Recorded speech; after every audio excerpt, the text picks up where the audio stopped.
Welcome to the Heart of Innovation. 60 minutes that could save life and limb, with new breakthrough ideas and innovation changing the healthcare landscape. Brought to you by patient advocacy group thewaytomyheart.org in partnership with Cardiovascular System Incorporated's patient advocacy campaign, Take a Stand Against Amputation. Here are your hosts for the Heart of Innovation, Emmy Award-winning journalist and founder of The Way to My Heart, Kim McNicholas, and interventional cardiologist and founder of the Save My Piggies Health Education Series, Dr. John Phillips. Hi, everyone, and welcome to the show. We are about to embark on an incredible journey of transformation. Imagine this, a heart attack survivor who rose from her most vulnerable state to emerge as a true champion of heart health. Yes, you heard it right. From heart attack survivor to heart health hero, we have the inspiring transformation of nurse practitioner Deidre Arms. Over the next hour, she is going to share her extraordinary story that is bound to leave you inspired and informed. Believe it or not, heart attack isn't just an older people's disease. It can throw a curveball at anyone, at any age, at any time. Perhaps you have a family history of heart disease or stroke. Maybe you've been feeling shortness of breath, fatigue, or that persistent, bothersome heartburn. Well, it's time you press pause on everything else and just tune in right now, because this is a story about resilience, hope, and the unbreakable human spirit. Prepare to be awed as we not only have Deidre, but also one of her life-saving doctors who just happens to be my amazing co-host, Dr. John Phillips. Happy 4th of July. Happy I've been wanting to have Deidre on the show for quite some time. Her story's obviously pretty impressive, but actually her, I think, mental fortitude is even more impressive. And so I'm really I agree. excited that she can share what happened to her, the road bumps. I played a very, very small role in her care, but I know I get to see her every 6 months or a year, and she's always sharing with me what new hurdles she's kind of overcome and what she's doing from an aerobic activity level or, professionally. So it's good. I'm really glad to have her on the show. So super stoked. John Phillips, spectacular, vascular moment of inspiration. Okay, so today is July 1st. We have July 4th. I wanted to get a quote from one of our founding fathers, John Adams. He and Thomas Jefferson, I think, and don't quote me on this, but I'm pretty sure they got together and decided that July 4th was the date that we would celebrate the independence of our country. And so this is a quote about friendship, because I think, it's a holiday. We get together with family and friends and we celebrate the wonderful country that we live in. And so John Adams said, "Friendship is one of the most distinguishing glories of man. From this, I expect to receive the chief happiness of my life."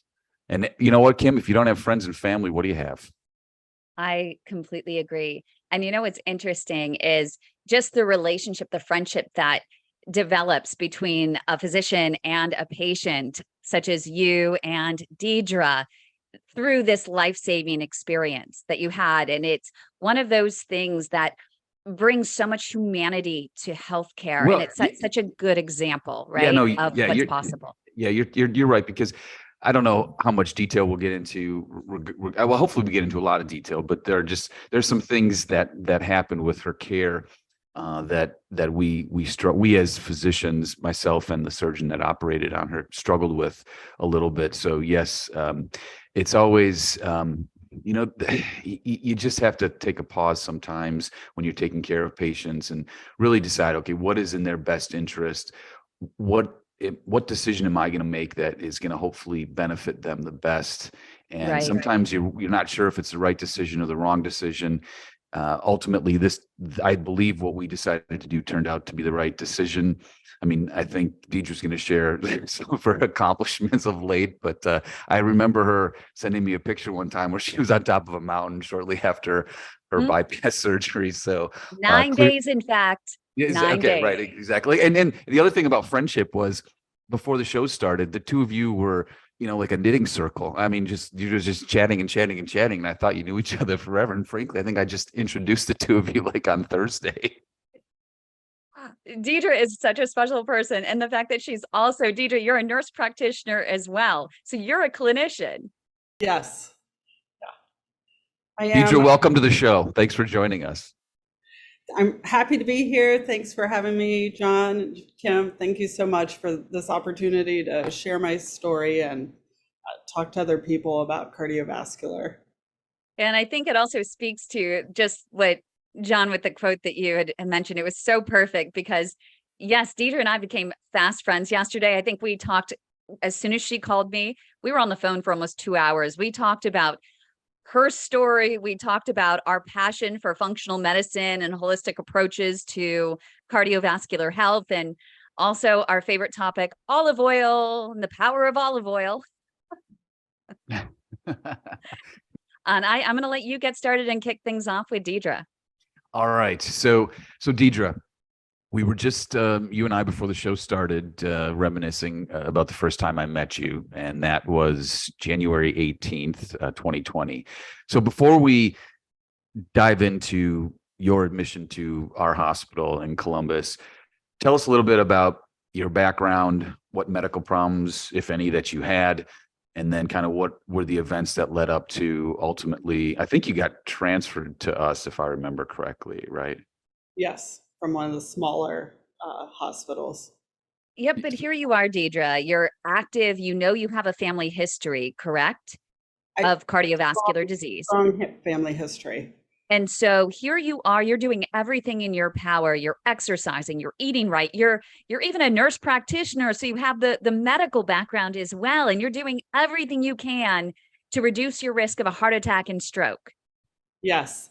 I at 44 had like this episode where I like passed out, wasn't feeling well, had went to see a provider, and they didn't think it was anything, ended up in the ER and admitted then. And I did see a cardiologist then, and I did see somebody who they did a stress test. It was 7 minutes long. I couldn't do it. So what was happening to me was that I used to like ride my bike 10 to 32 miles a day, and it was something I could do effortlessly, and it was something I enjoyed doing.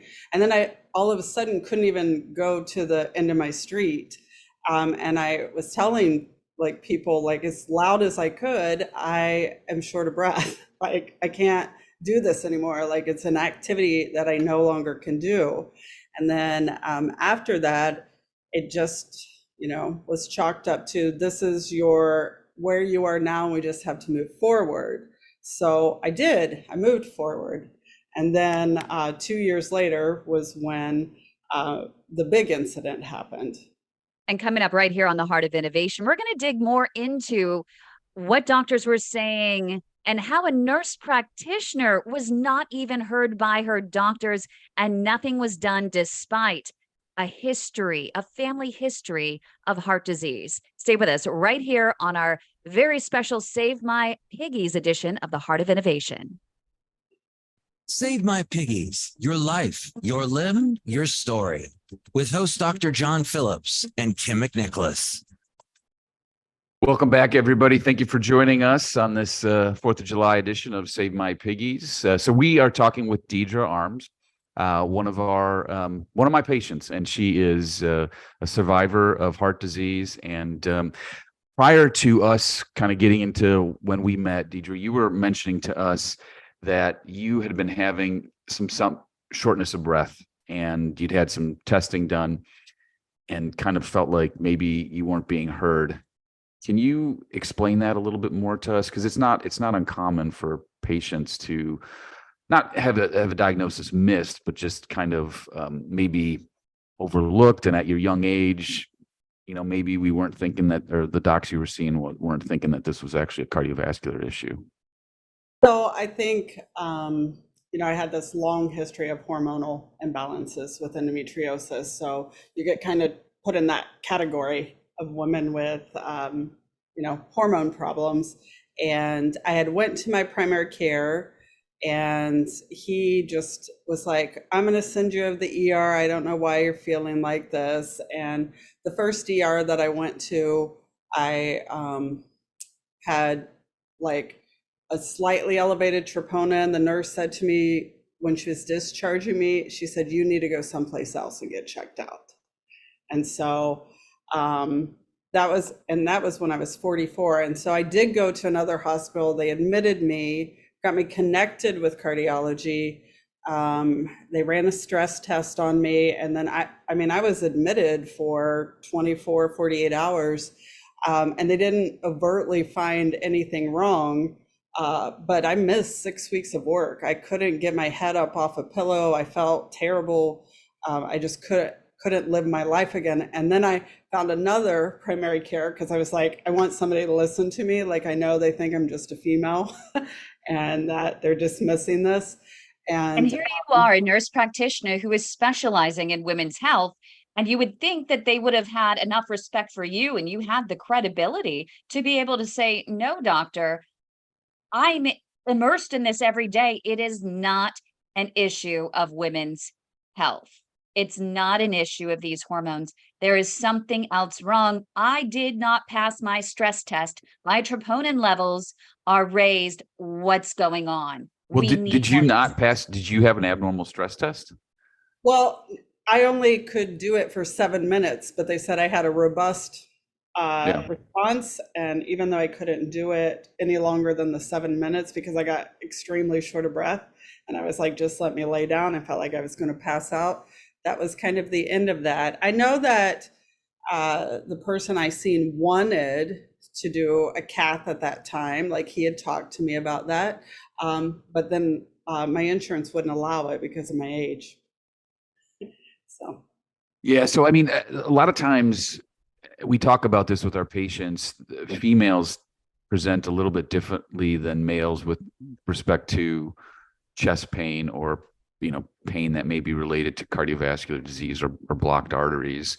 And oftentimes, and I would imagine the stress test that they did, there was probably some imaging. And I tell patients that they're usually right about 85 to 90% of the time. So 10% we can miss something, or 10%, we overcall something.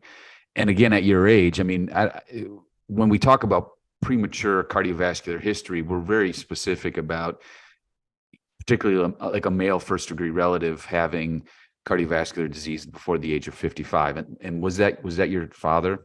Okay. It's my grandfather. He passed away having open heart at 52. And then I had multiple women.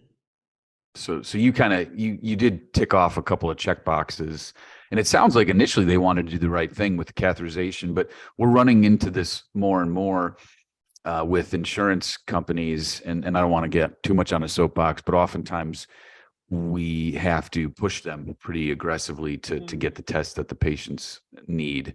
And it sounds like, obviously they weren't able to do that for you.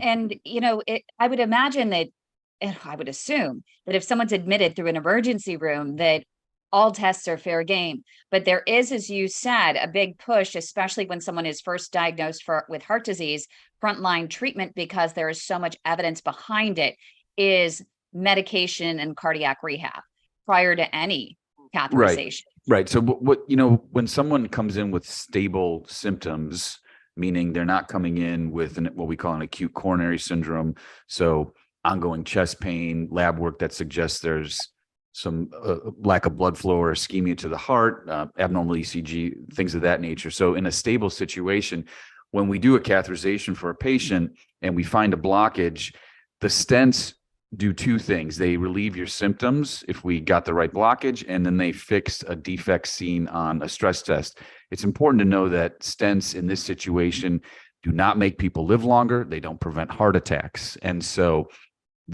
we have medications that we can use, but people get better relief if they have a major blockage and we put a stent in. Now, if you're coming in with ongoing chest pain, abnormal blood work, EKG, things of that nature, and you have an emergent or urgent catheterization, that's kind of a different story, because obviously there's a sense of urgency, things are unstable. And if there's blockages, we recommend, stenting or bypass or things of that nature. So we want to get better blood flow to the patient very quickly in those situations. Right. And sometimes the patients don't even know themselves when they're experiencing some of these symptoms, especially women, right, Deidre? I mean, you didn't pursue anything further beyond that? Because, we as women, sometimes we just are like, we just have to persevere. We just have to persevere. We have to push through. Maybe I'm just doing too much. Maybe that's why I'm more fatigued. Maybe I can't do as much as I thought I could. So you continued on for 2 years. I did for 2 years. And then How in the world did you get into this perseverance mindset and push through what seemed to be an acute heart situation at that time? And maybe, John, you can correct me if I'm wrong, but if she's sitting here blacking out, passing out, her troponin levels are elevated, wouldn't you think that there would have been, would you call that acute? Well, there's a lot of reasons that are non-cardiac to have people have elevated troponin. Troponin is a very sensitive and test for damage to the heart muscle itself, the individual cells. But there are other things that can cause it. And I would have to imagine that, typically in these situations, the patient's in the emergency room, an EKG is done, they're evaluating their symptoms. They do what we call serial troponin tests, and we're looking to see if it's rising. I don't know, Deidre, if yours was just kind of mildly elevated and what we call flat, just didn't change. Just kind of stayed there for that. Yeah, I mean, and that's in that. So it was probably deemed a non-cardiac elevation of the troponin, and you were just kind of sitting on a blockage that decided to, what I guess 2 years later, kind of rear its head, and we've got. What was life like for you? How did you adapt? You were no longer riding your bike suddenly 10 to 32 miles a day. I would take what I could get out of my body. I just had to adjust my sail. I would say, I love that. I could go a mile. I'd go a mile. Some days I would get 5. Every once in a while I could go a little bit more. And that's just what I did. I just based it on what I could do that day, and I didn't try to stress myself out about it. And so at what point did it seems like everything kind of leveled out for a while, and then you experienced a sudden decline. Bring us to that moment when you started thinking, you know what, here we go again. So it was 2 years to the month. So it's January again. Always a hateful month for me now. But I was feeling really fatigued. I would go see a patient, and I would remember walking to our office manager's office, and I was leaning on her door, and I was like, I am just so tired. I just can't wait for the weekend. And she's like, that's just not like you. And I probably said it 50 times that week. And it was a Thursday. I've seen all my patients in the office, and then I do instructing at a college or university, and I went there and I did that, and I was kind of blacking out a little bit in there and just not feeling right. But I was like, I'll get home, I'll lay down. I'm just super exhausted, and woke up at 3 a.m. with heartburn. I've never had heartburn in my life, but I was rummaging through the house looking for something. I took Tums. I just couldn't lie back. Every time I go to lie back, it was just, I didn't feel well. By 5 a.m., I drove up to the pharmacy and bought Pepsid, thinking that I could reduce this heartburn or feel any different. I got up that morning, did some things, and a good friend of mine, I was supposed to meet her for lunch, and I thought, she never cancels me. I'm just going to go see her. On the way there, my right arm was hurting. My ear was ringing, and when I got into the restaurant and I was sitting with her, I was kind of telling her about what was going on. And coming up right here on the Heart of Innovation, we're going to leave everyone wondering what happens next. So stay with us right here on our very special Save My Piggies episode of the Heart of Innovation. Don't go away. Save My Piggies, your life, your limb, your story, with host Dr. John Phillips and Kim McNicholas. Welcome back, everybody. So before we get back to Deidre, there was a fact that I wanted to share with everybody. So every 33 seconds, someone in the United States dies from cardiovascular disease. Half of those people die from a heart attack. And Deidre was telling us before we went to break that she was actively, I think, having a heart attack while she was at lunch with her friend, bringing us full circle from the quote that I gave from John Adams about friendship. She valued friendship so much and had to go see her friend Kim, who evidently never cancels on her. And despite having an active MI, Deidre says, I'm not canceling. I'm at lunch or wherever you were. So what is going through your head at this time right now? We can laugh about it, right? But I imagine you were kind of worried, right? I mean, you have a medical background. I was feeling really bad, but I also knew Kim was a nurse practitioner with a huge cardiovascular background. So I thought if anybody could help me today, it would be her. So I got up, walked to the restroom during our lunch. I sat back down. I was like, Kim, it hurts clear to through my chest to my back. And she literally threw her fork down and was like, that's it. We're going to the hospital right now, and wrapped the meal up and took me to the ER. And she was so adamant about my care the whole time I was there that day until they transferred me to your hospital. So she was there like saying, no, she's already tried this. No, this has happened. This is what I'm seeing. Like, I know her from outside of this event. So they're still in that moment, almost, were they denying that you were on the verge of a heart attack? What was happening at that point? What were they saying that she had to keep saying, no, no, no, no, no? They thought it was indigestion at first. So But you had I'm trying to remember the story, because the other issue is you picked like the worst day to go into a hospital, which is a Friday, which that means you'll get transferred or if you have to get transferred, you get transferred. We only do emergencies typically on the weekends, and I think they kind of got you stabilized, didn't they? To some degree. To some degree, they had done a scan, and when they lay me back to do that scan, that's when I was like, after that, I couldn't even move backwards. I couldn't lie down. It hurt so bad. I was just feeling this shortness of breath, and I was just sobbing at that point. And I was just like, this is awful. I can't breathe when I lie back. All I can do is lean forward. And they did get me like stabilized and moved.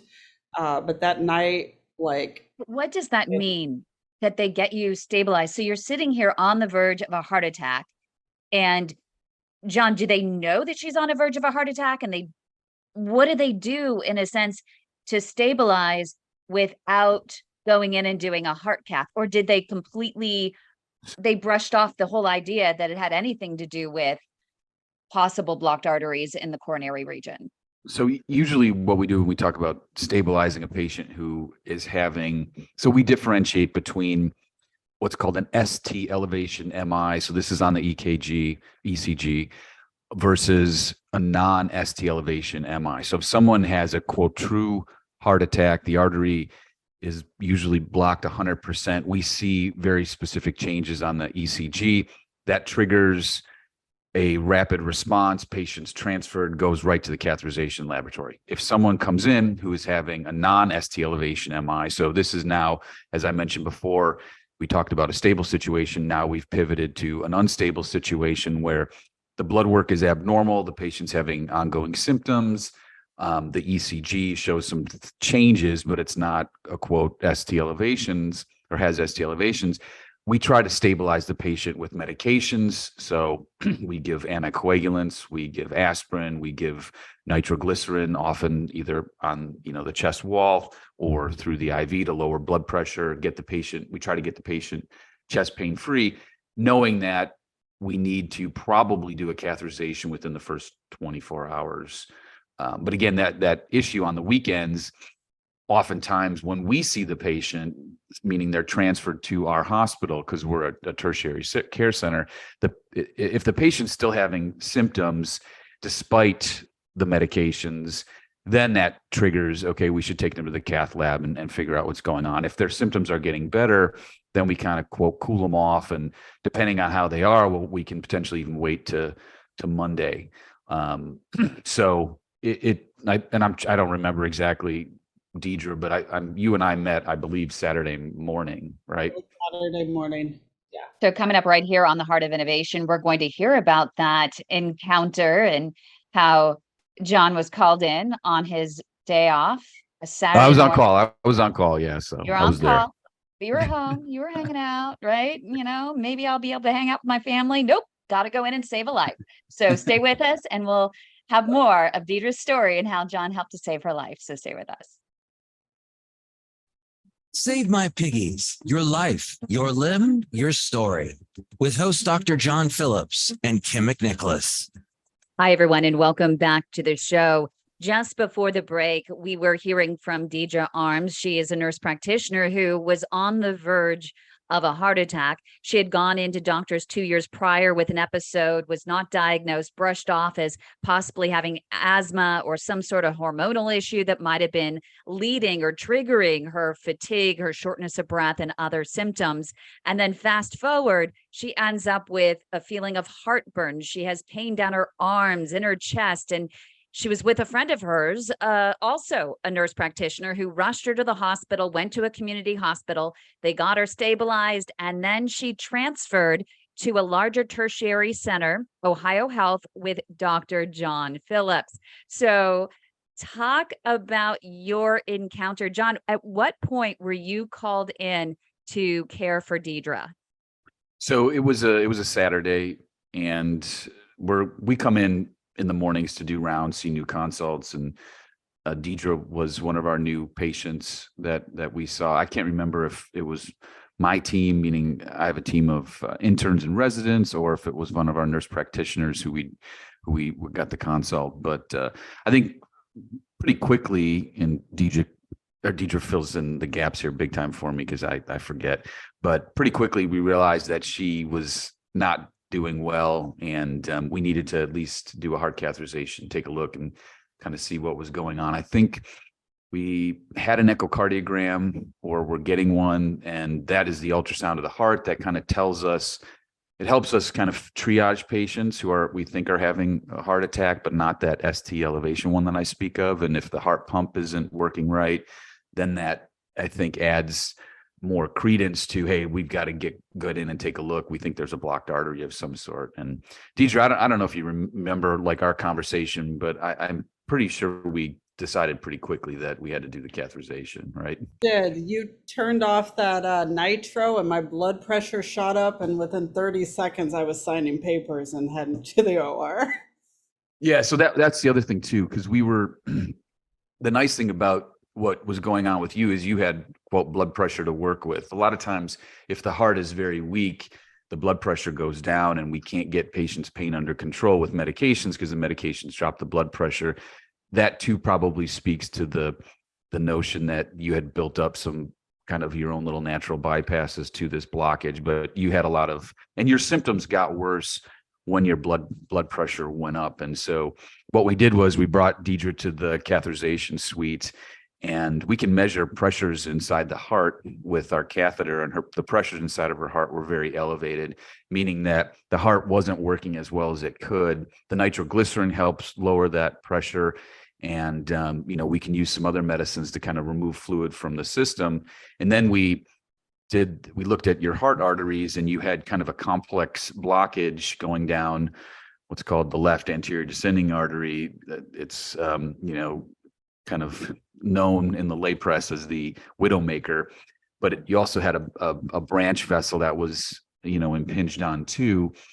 And that's when I decided to call our surgeon, my friend, Dr. Jeff Blossom, in, because again, it was noon. And as we were talking during the break, you got lucky in the sense that this happened during kind of banker's hours where we have a team available and we have the surgeon available. Things are a lot different at 3 a.m.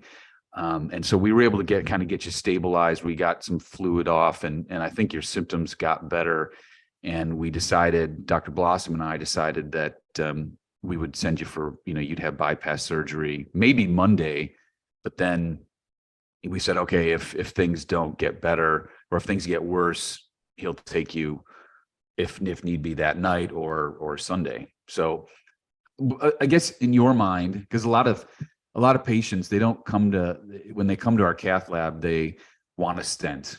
If they have to have one, they don't raise their hand like, hey, I want open heart surgery. Right. But the where your blockage was and how young you were, and I made the decision that we could get you feeling okay with medication. The most durable treatment, in my opinion, would be this type of the bypass. But you obviously probably just wanted to feel better and didn't really care like how we got you feeling better, or maybe not. No, I felt so bad and just was in so much pain. And I remember you saying Dr. Blossom's name, you told them to call, and I remember hearing his name and I just lost it, hearing all that, because my aunt, he saved my aunt's life. Like, she had a 5-artery bypass. So I knew what was about. You don't consult him for just anything normal. And Dr. Blossom was in the cath lab with me. We had the conversation and we decided, like, if we couldn't get you feeling better, I probably was just going to go in and stent it. But we were able to get her feeling better. We got our blood pressure under control. We got fluid off. The heart cooled off a little bit. And then I think you did, like, overnight did okay. And then we kind of both ended up seeing you at a pretty similar time on Sunday morning. And, you were kind of maybe getting a little bit worse. And that's when he decided to take you. Is that a fair assessment?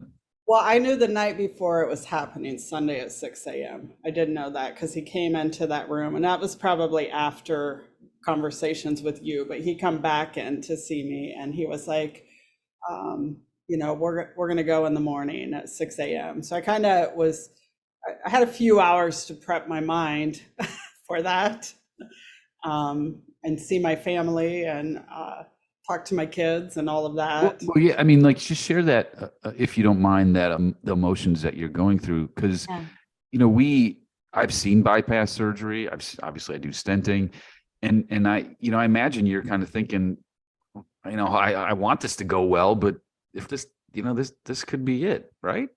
Yeah, your mind plays huge tricks on you. I can remember in the waiting room about to go back to surgery, and they separate you from your family, so you're being wheeled down. And all I thought is, the last things I may see are these numbers overhead these doors, and that really sucks.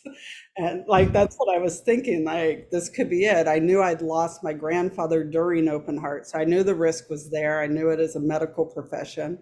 But I also was like, I got stuff to live for. So with everything in me, I will fight this. And then I just trusted in the team that I had, which I was phenomenal. Like, I had Blossom, I had like incredible nursing staff. Like, I don't know, couldn't have been more cherry picked. But you didn't realize kind of until that point just how sick you were. And it was right. And that must have been so disconcerting and so, wow, something that most of us can't even imagine.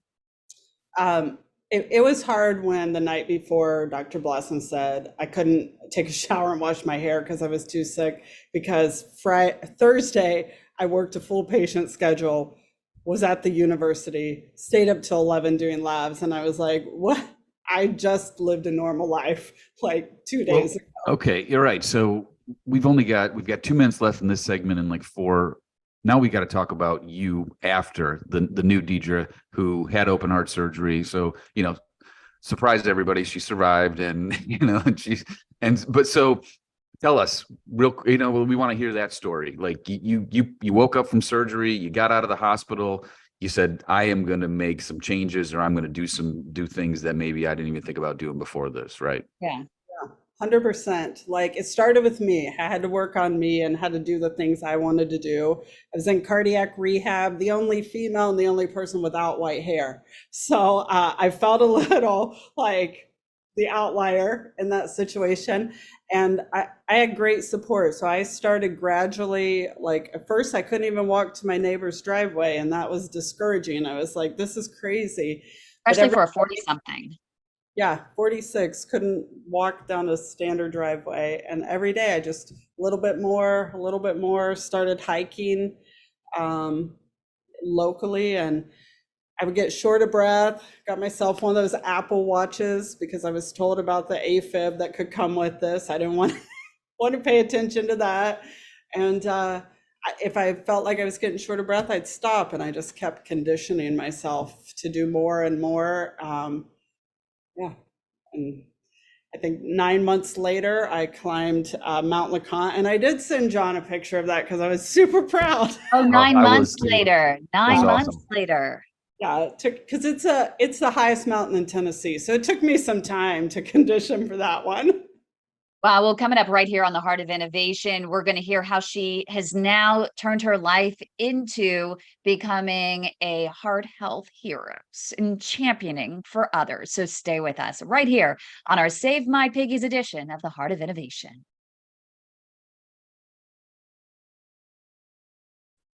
Welcome back to the Heart of Innovation.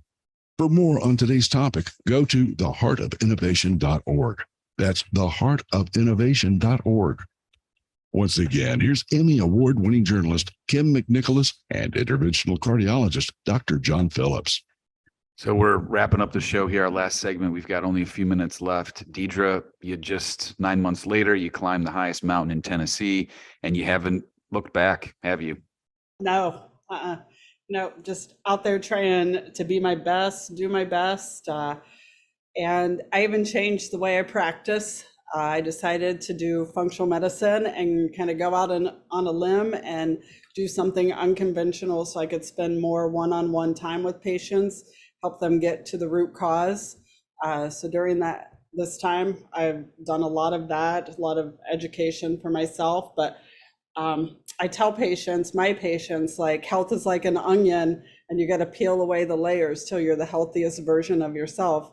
And so at first, when in my situation, there were all these things they wanted me to do differently. And a lot of that I was already doing, and I can't change my genetics. And there are things I could change, but it was one thing at a time that I did. And some days we're good at it and some days we're not, but listening to your body is what my advice to everybody would be, take it one step at a time.